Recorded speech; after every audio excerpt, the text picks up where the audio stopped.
المكرم يا رسول الله مغرم قلبي بحبك مغرم يا مصطفانا المكرم يا رسول الله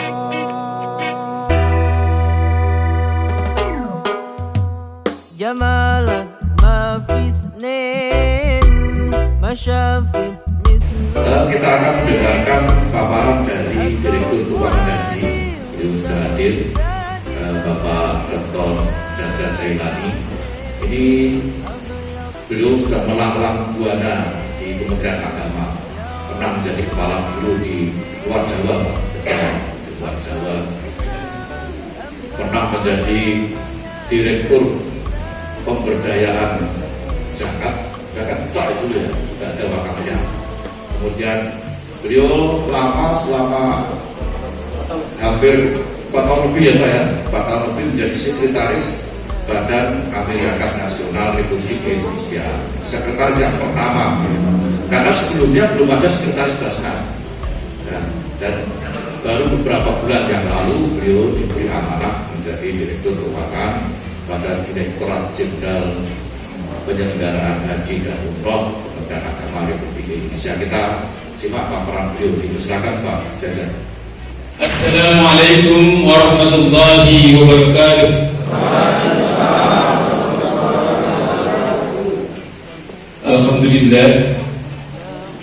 Alhamdulillah rabbil alamin wa bihi nasta'inu ala umuri dunya waddin.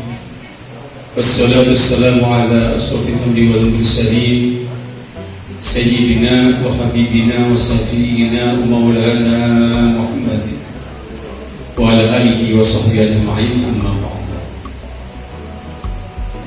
Yang saya hormati Ibu dan Astuti MH, beliau adalah anggota Komisi 8 dari fraksi golongan KYP. Yang saya hormati Pak Yani Kabid Haji Kanwil dan Agama Provinsi Jawa Tengah, dan beliau dengan saya sama-sama sekretaris. Beliau sekretaris Basnas Provinsi Jawa Tengah. Jadi dengan beliau ya seperti saudara nih Pak, mana saja saya sudah berdua dengan beliau.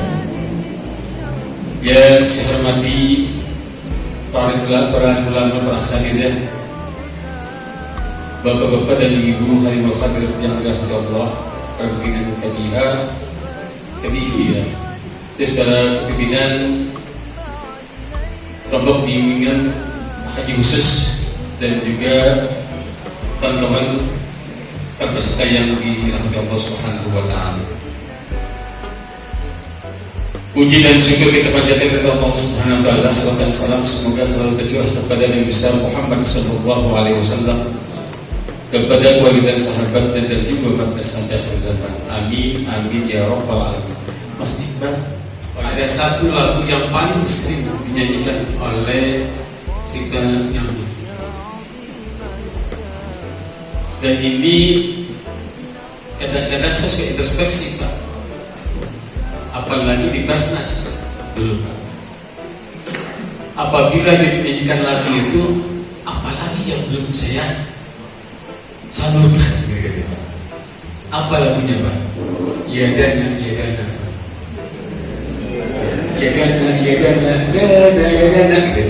Oh iya ini dana apa yang belum dibagikan gitu Pak. Rupanya sekarang saya tugasnya ya danaan Pak, pengelolaan keuangan haji. Saya di Kementerian Agama sudah cukup lama Pak, dari kepala KUA, kepala Kemenang, direktur, kepala biro, sekretaris, dan sekarang direktur keuangan haji. Jadi 4 kali saya kali eselon 2.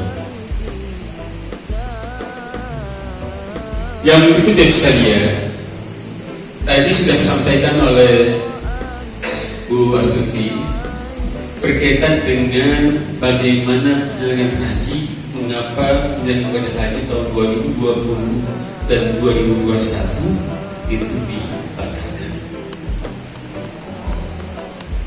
Dan kebetulan saya juga menyampaikan materi dengan judul kebijakan penyelenggaraan ibadah haji dan umroh pasca pembatalan haji tahun 1442 Hijriah 2021 Masehi. Sebetulnya bagus sekalian, sudah banyak sekali yang menyampaikan materi mengapa pembatalan haji dilakukan oleh pemerintah di Indonesia. Kami berkoordinasi dengan kuasa Menteri Komisi 8 bagaimana mengambil kebijakan itu dengan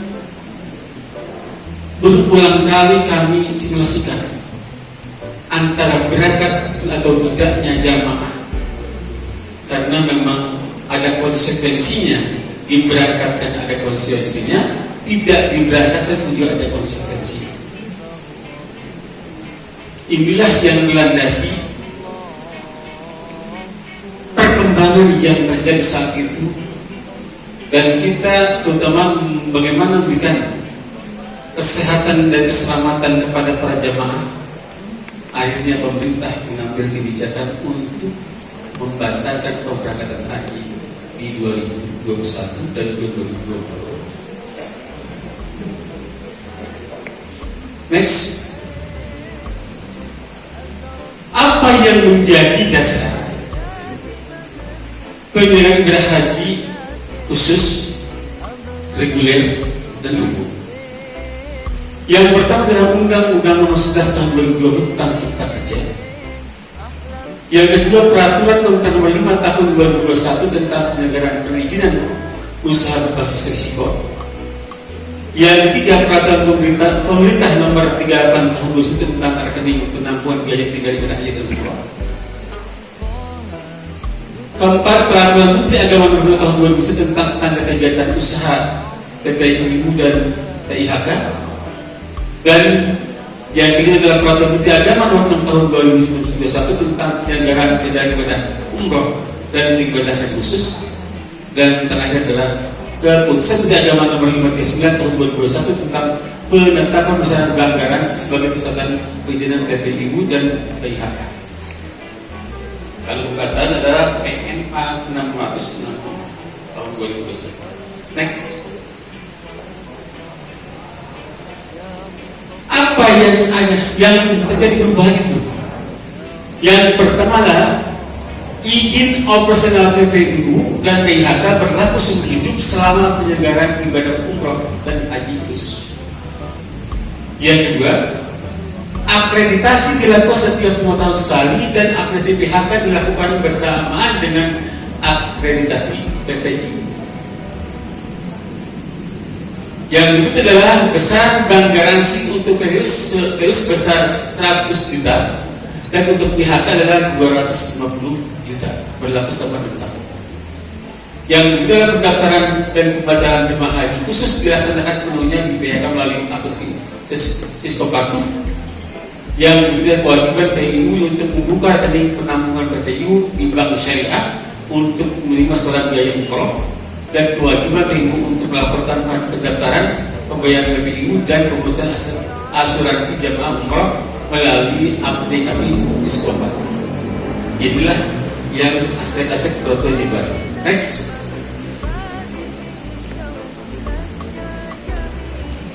Bagaimana sekarang sekalian kebijakan haji dan umroh saat ini? Pemerintah Republik Indonesia telah memutuskan untuk tidak memberangkatkan jemaah haji Indonesia tahun 1442 Hijriah 2021 melalui KMA 660 tahun 2021. Yang kedua, pemerintah Arab Saudi telah memutuskan menyelenggarakan haji untuk warga negara Arab Saudi dan ekspatriat yang ada di Saudi. Jadi Bapak Ibu sekalian, kalau ada isu bahwa jamaah haji kita ditolak, ini tidak seperti itu. Sebetulnya Arab Saudi yang belum membuka pintu untuk itu. Selanjutnya adalah pemerintah Indonesia akan melakukan lobby kepada negara Saudi dan persiapan lebih awal penyelenggaraan ibadah haji tahun 2022. Biasanya kalau yang poin ini Pak, banyak yang bertanya, Pak, apakah di tahun ini, tahun depan misalnya 2022, pemberangkatan ibadah kita pasti ada atau tidak? Nanti kita akan bicarakan. Ada pun tentang umroh. Yang pertama adalah Menteri Agama telah menerbitkan KM 709 tahun 2020 tentang penyelenggaraan ibadah haji dan umroh pada masa pandemi 19. Yang berkaitan dengan pertemuan terakhir dengan Dubes Arab Saudi, belum ada kebijakan tentang penyelenggaraan ibadah haji dan umroh. Tetapi yang terakhir sekarang ini berkembang bahwa untuk penyelenggaraan ibadah haji dan umroh sudah ada negara yang sudah dapat persyaratan. Bagaimana Indonesia? Next. Bapak Ibu yang berbahagia, resiko-risiko ibadah umroh di masa pandemi tahun 2019 maka berdampak pada yang pertama adalah risiko kesehatan jemaah, risiko kenaikan biaya, risiko pembatasan jemaah, dan risiko pembatalan keberangkatan. Jadi ada 4 risiko. Untuk risiko kesehatan jemaah, pemberangkatan di era atau di masa pandemi ini, yang pertama adalah kondisi COVID-19 secara global masih cukup tinggi. Tapi sekarang alhamdulillah sudah cenderung turun. Di kita sekarang sudah dari level 4 menjadi level 3. Yang berikutnya adalah apabila berangkat dikhawatirkan terjadi jamaah terpapar atau menjadi perantara penularan COVID-19, dipengaruhi atau yang mempengaruhi. Selanjutnya, jamaah komorbid lebih berisiko kematian bila terpapar. Nah, jadi ketiga hal inilah resiko apabila diberangkatkan, bagaimana kesehatannya. Yang berikutnya, risiko kenaikan biaya. Ini Pak, yang menjadi pertimbangan juga. Biaya umroh naik dampaknya dengan adanya kebijakan protokoler. Kenapa? 14 hari di negara ketiga, isolasi di sana. Apakah ada jaminan setelah 14 hari itu langsung negatif? Enggak juga. Berarti ini kan harus tentukan memang biayanya. Nah, yang berikut adalah komponen kenaikan dipengaruhi biaya penerbangan. Karena apa? Penerbangan yang semulanya Jakarta atau Solo, Jeddah atau Madinah ada penambahan Pak di negara ketiga. Misalkan Jakarta Dubai itu 14 hari, 14 hari lagi baru di Dubai ya, baru di Jeddah. Ini makanya akan sangat berpengaruh terhadap biayanya. Begitu juga hotel, terus juga transportasi darat, asuransi, pemeriksaan swab atau PCR, dan karantina sebelum dan sudah umroh. Nah, otomatis dengan adanya penambahan protokol kesehatan, adanya penambahan di biaya. Selanjutnya, resiko pembatasan jemaah. Yang pertama adalah terdapat pembatasan ibadah umroh. Kita kalau di masa tidak pandemi Pak, kita kan bebas ya. Kapan saja kita haram. Dengan adanya protokol kesehatan di Arab Saudi, ini juga kita harus tahu kapan dia boleh haram dan kapan dia tidak boleh haram. Dan juga bagi sekalian, ini bisa bebas seperti hanya masa normal. Gitu. Misalkan apa? Kita ingin ziarah, itu juga harus ada protokol kesehatan. Selanjutnya, bagaimana resiko pembatalan? Yang pertama adalah dampak kebijakan pembatalan agar pada jemaah akan terjadi banyak penundaan. Otomatis kalau umroh akhirnya tidak nih, haji juga tertunda semuanya, tidak berangkatkan, otomatis antrian semakin panjang. Selanjutnya adalah jamaah tidak mampu membayar kenaikan biaya dan terkena pembatasan karena faktor usia, kesehatan, kuota, dan vaksinasi. Nah, jadi sangat berdampak kepada 4 hal ini di mana pasal ibadah haji dan umroh di masa pandemi. Next, inilah data jamaah umroh yang tertunda, Pak. Ini tahun 2020 sampai kemarin itu yang 22 sampai 22. Yang terbaru ternyata lagi belum saya update, tapi sudah ada Pak di saya. Dan ini adalah merupakan kita bersama bahwa pemberangkatan umroh dan haji karena masyarakat kita adalah masyarakat yang religius, tentunya yang sangat ingin rindu untuk pemberangkatan ibadah haji dan umroh. Next, karena 79 tahun 2000 tentang penyelenggaraan umroh di masa pandemi ini. Satu, persyaratan mengikuti pemberangkatan mengikuti Arab Saudi. Dua, kewajiban karantina sebelum dan setelah ibadah umroh. Penerbangan direct dan hanya 4 bandara di Indonesia. Akomodasi dan asumsi mengikuti Arab Saudi. Kuota diprioritaskan untuk jemaah yang tertunda berangkat. Biaya naik 30% akibat biaya protokol kesehatan dan pelaporan kepada umroh wajib dilaporkan PPI. Persyaratan pemberangkatan mengikuti Arab Saudi. Ya, ini kan yang sampai sekarang kita diskusikan yang sedang ramai di media sosial adalah kaitan dengan vaksin. Betul. Vaksin pemerintah Arab Saudi dan juga WHO, Sinovac dan Sinovac sekarang sudah diakui oleh WHO. Cuma Arab Saudi masih mewajibkan, ditambah 1 kali lagi vaksin ketiga yaitu booster. Pertanyaannya, kapan penyuntikan vaksin booster?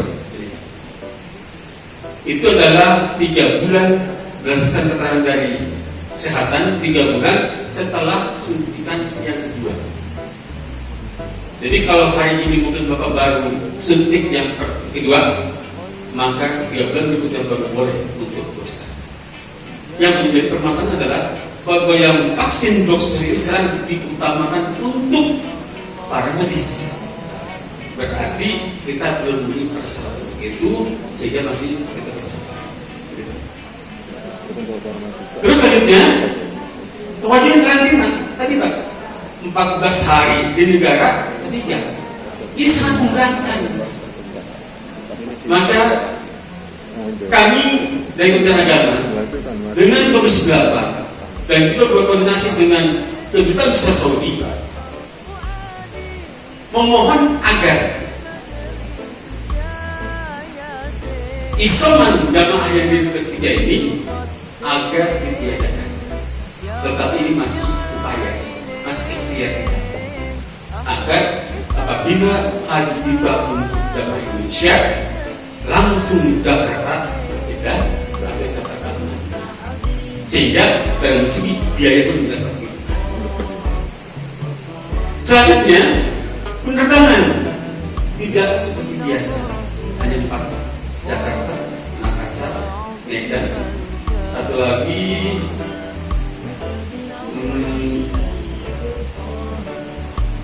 Pak yang maksud siapa Pak? Jakarta, Medan, Surabaya. Yang lain belum. Mengapa? Karena ada pembatasan itu. Selanjutnya, akomodasi dan konsumsi mengikuti Arab Saudi otomatis. Karena kita dari sana, dia mengikuti dari sana. dan penambahan isolasi di sana, otomatis biaya bagi pun bertambah. Siapa yang terbebani? Pasti jamaah. Inilah yang menjadi diskusi kami dengan penyelenggara haji khusus dan juga umroh. Bagaimana tentang keputusan memberangkatkan atau tidak? Nah, akhirnya kita memutuskan bersama-sama bahwa penyelenggara ibadah haji dan umroh yang sekarang ini kita menunggu perkembangan lebih lanjut. Selanjutnya adalah kuota diprioritaskan untuk jamaah yang tertunda berangkat. Jadi bagus sekalian, pada pertanyaan, Pak saya 2 tahun nih, pertanyaan saya sudah menjadi yang utama untuk berangkat di tahun ini. Nah, waktu kita belum dapat informasi apa itu. Kita menunggu berapa kuota tahun 2022. Siapa yang mengutamakan? Yang mengutamakan adalah yang mendapatkan pembatalan dari tahun 2021 dan 2020 dan 2022. Bagaimana misalkan hanya 15.000? Tentunya yang 2020. Jadi yang rasional. Selanjutnya, biaya naik 3% akibat biaya protokol kesehatan. Otomatis, ya, karena adanya penambahan protokol kesehatan, isolasi 14 hari, dan juga isolasi di Saudi itu juga ada penambahan. Next. Nah, data dan fakta ibadah umroh di masa pandemi COVID-19. Periode 1 November 2020 sampai 20 Februari jumlah jemaah adalah 2.063 jemaah, terdiri dari 114.000 yang berangkat dengan Garuda, Saudi dan Lajen dan Citylink. Karena keberangkatannya dan jemaah positif COVID dari yang berangkat itu sebelum berangkat ada 100 jemaah, saat di Saudi 175 jemaah. Pertanyaannya apa? Ini kan jemaah mau berangkat ya? Kan isolasi dulu kan di Jakarta. Mengapa masih terus di Saudi ada yang COVID? Karena kita bertanya sebelum berangkat take off, ini kan keluarga jamaah silaturahmi dengan jamaah. Disitulah Pak terjadi interaksi antara jamaah dengan keluarga. Dan kita tidak tahu siapa yang menularkan, siapa yang menularkan. Rupanya Bapak Ibu sekalian saat itu terpengaruh Pak. Saat di sini di swabnya adalah negatif atau antigen badan swab negatif, sampai di Saudi positif. Sehingga ada pertanyaan dari Saudi, bagaimana penanganan COVID di Indonesia? Kok sampai di Saudi itu ada 100 jemaah yang positif? Setelah dievaluasi adalah pertemuan jamaah sebelum keberangkatan dengan keluarganya, itulah Pak yang menyebabkan terjadinya penularan COVID-19. Selanjutnya melalui Bandara Suta, Juanda dan melakukan protokol kesehatan secara ketat sebelum keberangkatan. Makanya Pak, sekarang ini kalau mau berangkat ke depan, diisolasinya dari pertemuan dengan siapa? Jadi misalkan 2 hari atau sebelum keberangkatan dari ditetapkan, jamaah tidak ada interaksi lagi dengan keluarga. Permasalahannya adalah yang namanya kita Pak mau pergi jauh, keluarga kita itu Pak mereka kredit Pak, malah bisa ribut dengan apa? Dengan tugas. Nah, itulah pendidikan kita besar. Bagaimana kita pemahaman yang bersama bahwa yang kita lakukan adalah untuk kesehatan, keselamatan jamaah agar pergi dan pulangnya dalam keadaan sehat. Itu yang kita. Next. Selanjutnya adalah term and condition umrah di masa pandemi. Usia 18 tahun sampai 50 tahun. Jamaah wajib PCR. Saat ini jamaah wajib vaksin COVID-19. Vaksin yang digunakan ditentukan oleh Arab Saudi. Karena kita datang ke Saudi, kita mengikuti aturan negara tersebut. Karena vaksin kita nampaknya oleh Arab Saudi harus ditambah dengan vaksin yang berlaku di Saudi, ya kita mengikuti aturan Saudi. Memang, Bapak, kenapa sampai 12 ini ya? Itu banyak aspek yang mempengaruhi itu. ada aspek yang mungkin bidang ekonomi dan sebagainya, ya. Atau juga ada politis segala macam. Itulah yang terjadi bahwa Saudi mewajibkan calon jamaah haji, calon umroh harus vaksin yang dipakai di Arab Saudi. Inilah yang kita upayakan agar vaksin yang dilakukan di Indonesia ini diakui oleh Arab Saudi. Mudah-mudahan nanti ini Asri bisa sama-sama nanti kita membuatkan itu ya. Next. Nah, sekarang apa? Mitigasi dan tantangan ibadah umroh dan haji masa pandemi. Pertama adalah banyak jamaah umroh yang sudah mendaftar dan membayar biaya umroh namun tertunda keberangkatannya hingga saat ini. Setoran sudah, kesehatan sudah, tinggal menunggu jadwal keberangkatan. Makanya teman-teman penyelenggara ibadah haji dan umroh ini sudah teriak-teriak lagi. Kenapa? Sudah 2 tahun tidak beroperasi. Begitu jamaah keinginannya berkumpul-kumpul Bapak. Itu haram. Ya. Kita punya masyarakat dari kemudian ingin memberangkatkan sama-sama. Bapak ingin memberangkatkan tapi ingin memberangkatkan. Tinggal Saudi meletakkan tempat itu. Inilah yang sedang kita tunggu dan sedang kita informasi agar kita bangsa Indonesia semuanya yang telah mendaftarkan bisa berangkat kepada haji dan tahun 2021 dan 2022. Potensi PTU tidak memberangkatkan jemaah akibat kendala adanya perubahan usia, kesehatan, vaksinasi, kenaikan biaya umroh dan finalisasi dan finansial perusahaan. Ini Pak. Ini kan ada jemaah haji yang usianya di atas 65 tahun. Apakah menjadi prioritas keberangkatan? Kita kembali kepada aturan Saudi. Karena pembatasan usia minimal 18 tahun, maksimal 50 tahun, dan yang terakhir ya, masih berkembang ini Pak, kita belum menerima surat apapun dari Saudi. Kita masih menunggu rilis dari kita Saudi sehingga ke depan ada kejelasan bagaimana aturan yang sekarang ini berlaku untuk bangsa Indonesia bisa. Selanjutnya adalah kenaikan biaya umroh otomatis karena banyaknya penambahan pokok kesehatan. Terus jamaah umroh batal untuk pembayaran BPIU, namun dananya sudah dibayarkan kepada penyelayanan maskapai, hotel dan pesawat. Nah, disinilah Pak memang yang menjadi kendala kawan-kawan penyelenggara ibadah haji khusus dan umroh. Jamaah yang telah menyalurkan dananya itu sudah transfer baik untuk akomodasi, hotel maupun penerbangan. Garuda, teman-teman dari penyelenggara ibadah haji umroh khusus ini sudah meminta pengembalian, tetapi hampir sehari tidak diberikan Pak ya, belum bisa dicairkan. Begitu juga hotel dan sebagainya. Disinilah perlu adanya pemahaman bersama bahwa ini adalah bukan hanya terjadi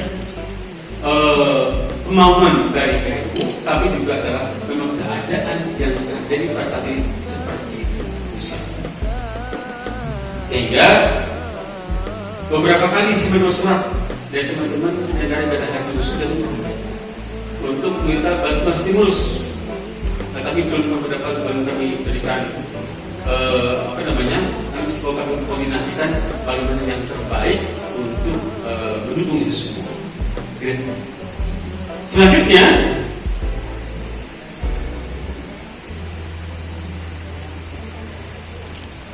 kondisi manajemen dan finansial PTU dan data pada masa pandemi antara lain pendapatan nyaris tidak ada. Ya otomatis Pak, karena penyelenggara ibadah haji khusus dan umrah ini uangnya sudah ditanam di penerbangan, di hotel, transportasi, di catering dan sebagainya, dan juga tidak ada operasional haji selama 2 tahun. Karena Pak, sementara dia juga melakukan kewajiban untuk memberikan gaji pada karyawan. Makanya kami sedang kita juga Pak dengan Pak Dirjen menyampaikan kepada kami, coba dikaji lah bagaimana agar kawan-kawan ini dapat beroperasional kembali sehingga dapat dilaksanakan ibadah haji dan umroh sesuai dengan apa yang kita lakukan. Next. Nah, bagus sekalian. Bagaimana yang terkini perkembangan umroh? Tadi malam saya menerima WA dari sudah ada dari beberapa negara yang sudah melaksanakan penyelenggaraan umroh. Sudah ada beberapa negara Pak yang masuk ke Arab Saudi. Karena apa? Larangan untuk masuk ke sana sudah dibuka. Mesir, Pakistan sudah. Indonesia belum. Kita sedang mengadakan pendekatan dengan Arab Saudi. Kita berkoordinasi terus dengan kedutaan besar Saudi Jakarta. Teman-teman di di Jeddah juga sedang pertemuan dengan Kementerian Haji dan Umroh di Saudi. Sedang bagaimana agar penyelenggaraan umroh segera dapat dilaksanakan. Tetapi sampai hari ini kita masih menunggu hasilnya dan mudah-mudahan saja Pak ada perubahan ke depan, bahwa yang kita harapkan adalah satu, 14 hari di negara ketiga itu kita harapkan ditiadakan. Yang kedua,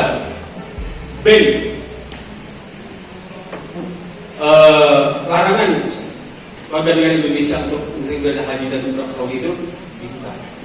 Yang ketiga, tentang vaksin, kita berharap vaksin Sinovac atau Sinovac yang dipakai Indonesia ini dapat diakui oleh Saudi sehingga tidak perlu ada penambahan untuk suntik booster. Mudah-mudahan ini semua dapat dikabulkan dan ini upaya kita bersama-sama. Mohon doa restunya Bapak sekalian, berdoanya agar semua dapat direalisasikan sehingga dengan ibadah umroh segera akan dapat kita lakukan. Yang terakhir Bapak Ibu sekalian, tentunya kita punya niat yang sama. Kami pemerintah yang kebetulan diamanahkan untuk menyelenggarakan ibadah haji dan umroh, dan kami berkoordinasi terus dengan Komisi 8. Mudah-mudahan segera dapat terlaksana penyelenggaraan ibadah umroh dan haji tahun 2022, dan mudah-mudahan ini adalah merupakan upaya kita maksimalkan. Kita yakin dan percaya bahwa bangsa Indonesia adalah bangsa yang religius, yang sudah begitu rindunya ke tanah suci untuk melaksanakan ibadah haji yang terima. Tentunya sekali lagi ini adalah harapan kita bersama-sama. Mudah-mudahan Allah Subhanahu wa Ta'ala memberikan kesehatan kepada kita, kepada keluarga kita, kepada para calon jamaah umroh dan calon haji, sehingga dapat melaksanakan ibadah yang terima ini. Ini adalah merupakan doa kita bersama-sama, semoga Allah mengabulkan. Amin. Amin ya rabbal alamin. Yang terakhir Bapak sekalian, kemarin ada pertanyaan, apakah biaya umroh atau haji tahun 2021 ini ada kenaikan? Yang pertama kami jawab Bapak, untuk ibadah haji kita belum membuat atau memprediksi secara real, tetapi kami sudah menjawab kalau dengan proses yang sekarang pasti ada kenaikan. Tadi kata Bu Lutfi, mudah-mudahan kenaikannya tidak besar, gitu loh Pak. Ya, nanti Pak kita rapatkan dengan Komisi 8 agar ini semua dengan harapan. Karena segala penyelenggaraan haji itu Pak dibahas bersama dengan Komisi 8. Untuk apa? Untuk kemaslahatan, untuk persatuan besar Indonesia, agar kayaknya sih kita biaya haji yang kurang, pelayanannya yang baik, dan jamaah pulang perginya dalam keadaan utuh. Itu karena kita gitu Pak ya? Ya. Kalau pulang perginya utuh, sehat semua, alhamdulillah. Ya, itu saja mungkin dapat saya sampaikan. Mohon maaf. Wallahul muwaffiq ila aqwamit thoriq. Wassalamualaikum warahmatullahi wabarakatuh. Waalaikumsalam warahmatullahi wabarakatuh.